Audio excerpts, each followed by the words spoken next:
Good evening, ladies and gentlemen, and welcome to our riveting episode here at Siku Njema TV live streaming media.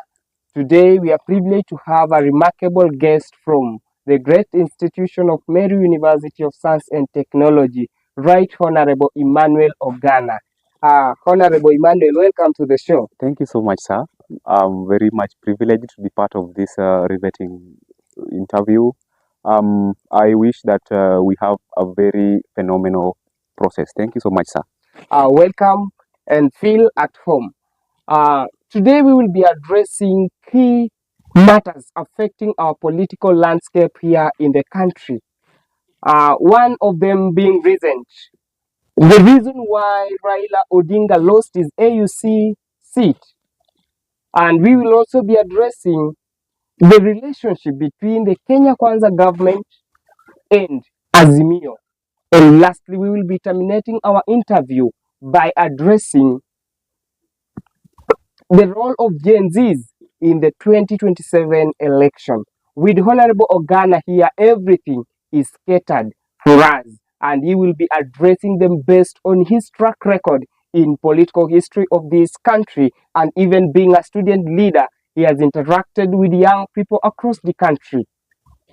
So let's start, Honorable Ogana. Yes. Raila's AUC seat and championship was something that was anticipated. What are some of the things you are thinking led to Raila to lose his AUC seat? Oh, thank you so much. I think I'll put it in a very, very great manner. And I have a few reasons as to why Raila Amolo Odinga lost his AUC seat. Number one, Raila lost his AUC seat because when you see we have a very, very great Ugandan freedom fighter, that is Dr. Kize Besije. This was one of the greatest friends of Raila Amolo Odinga, and you can make it is in the track record that this great freedom fighter was abducted in the Kenyan soil just ahead of AUC chairmanship elections. So this thing spilled over to other presidents, to the other African countries, and they saw it as something that was very fishy. Raila kept quiet, and remember during the Moi tenure, Raila Amolo Odinga ran to Uganda and found a refuge. And this is the one reason as to why he messed up and lost the AUC seat.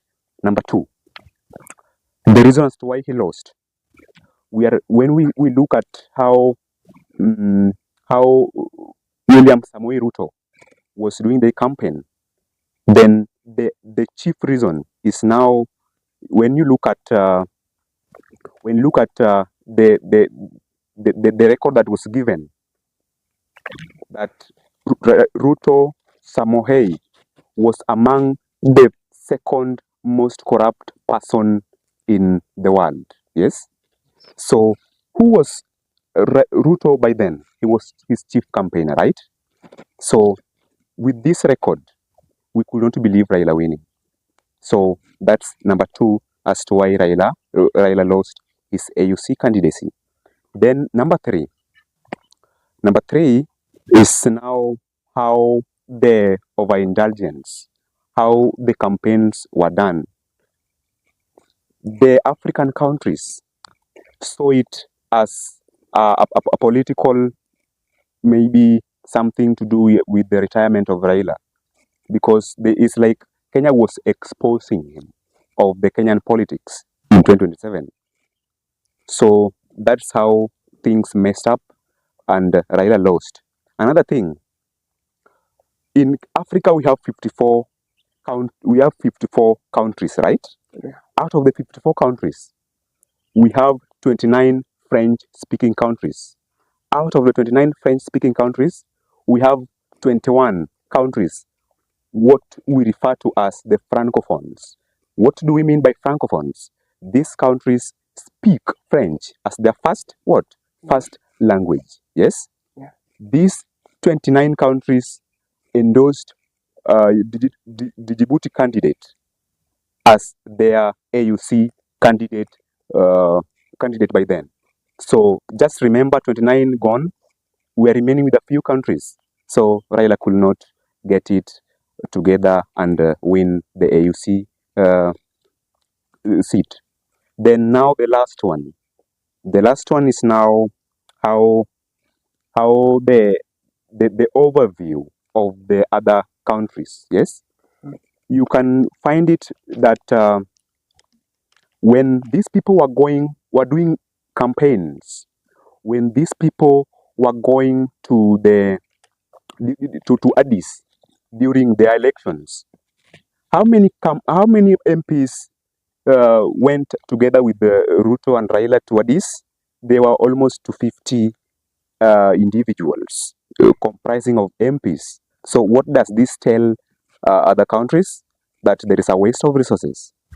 Another thing, now when we go to the Ahmed Yusuf, yes, the Ahmed Yusuf went with almost 4 individuals. What does this tell? It tells us that these people are very focused. They does not allow wastage of resources. Here in Kenya, Yusuf went with his president, one cabinet secretary, one principal secretary, and his wife. Very focused, well groomed, and they went there. Then another now the last one is out of these French-speaking countries, they mainly manage and operate and run most petroleum mines in Africa. So these people are very rich. Number two, then another one, they could not let go of those mines to a Kenyan person. Yeah, so That's quite impressive, Honorable Ogana. You have said that Raila Odinga going with several MPs from the country affected his AUC candidature. I've seen the match when people go, the players are on the football, their fans go to celebrate them. What's the mistake of these MPs going there? Leaving that aside also,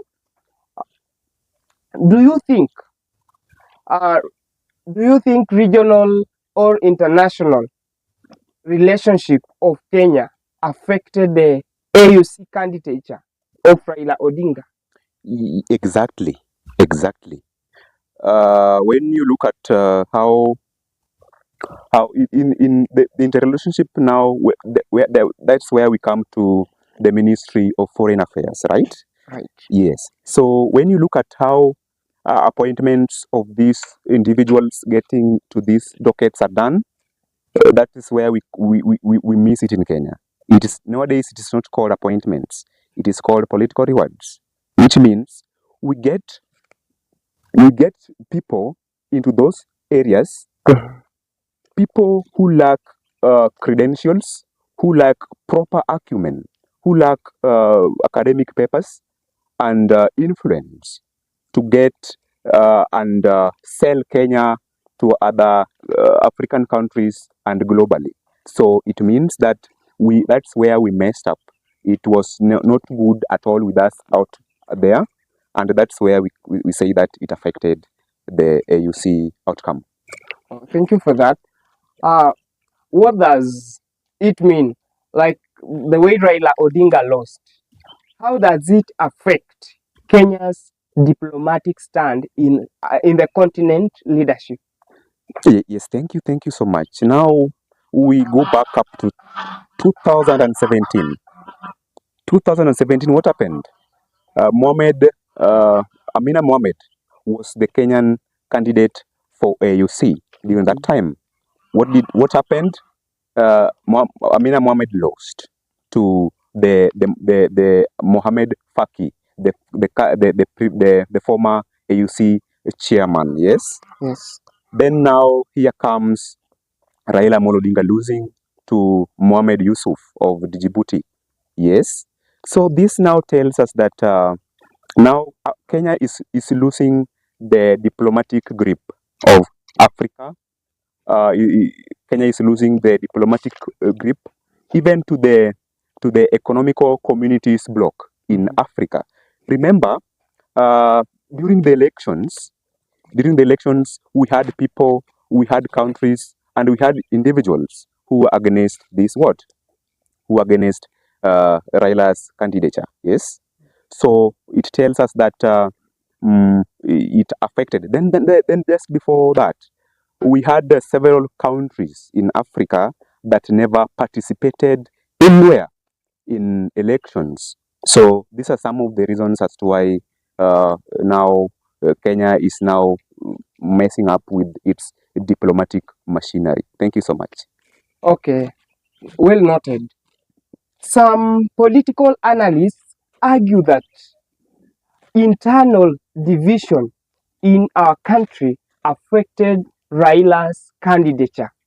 Do you believe that Kenya Kwanza government did its role enough or played its role in helping Raila to secure that African Union chairmanship?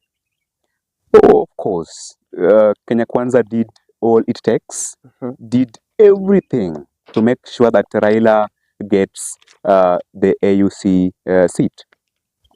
And I'm very much sure that Kenya Kwanza spent 13 billion. Are you aware of that? Kenya Kwanza spent 13 billion alone just to campaign and spend in different logistics to make sure that Kenya Kwanza gets, to make sure that Raila Amolo Odinga gets the AUC seat.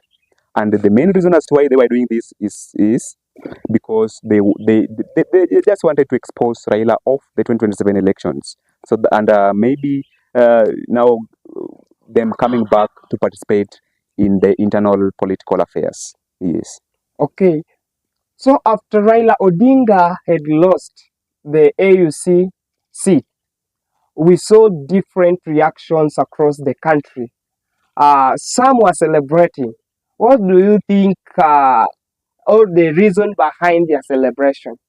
The reason as to why they are celebrating is because now where the different came is now after the anti-finance bill protest in Kenya, where Gen Zs felt that Raila took over the initiative of now fixing the nation, and that's where I think things fell apart, and now the deviation came along. You come to see that in that context, a lot of people took positions. Martha Karua withdrew herself from ODM. Gen Zs who were part and parcel, who were ardent supporters of Raila Amolo Odinga, what did they do? They decided to withdraw their full support from Baba, Raila Amolo Odinga, and say that no, this is a man that we trusted and is now going to sleep and dine with our oppressor. We cannot allow. And during that time, the Gen Zs sent a lot of emails to Addis saying that we are now fed up with this man. He is not a man of our interest, and therefore don't consider him as a candidate of our interest. So you see, so that's where the deviations came. And another thing that caused the difference, and people laughing at Raila Amolo Odinga's loss, is now ever since these people formed these talks, Raila joining the Kenya Kwanza, there has never been any change. I think I'm right there, because you see a lot of corruptions, a lot of things going on unaddressed. So what happened? So people decided to say, oh, you went for this seat, you're coming back not having the seat. So what do we mean? Our dreams have been seen. So that is it. Okay, all received. Looking ahead, what should Kenya learn from this experience of Raila Odinga losing the AU seat towards securing other top positions in the continent? When we look back during last African Union election, we presented Amina Mohammed and she lost. Yes. This time round, you have also presented Raila Odinga, and he has lost. So, what should we learn from this experience? In fact, this should be a wake-up call to the Kenyan government and even to the governments that will come after this. What do we mean?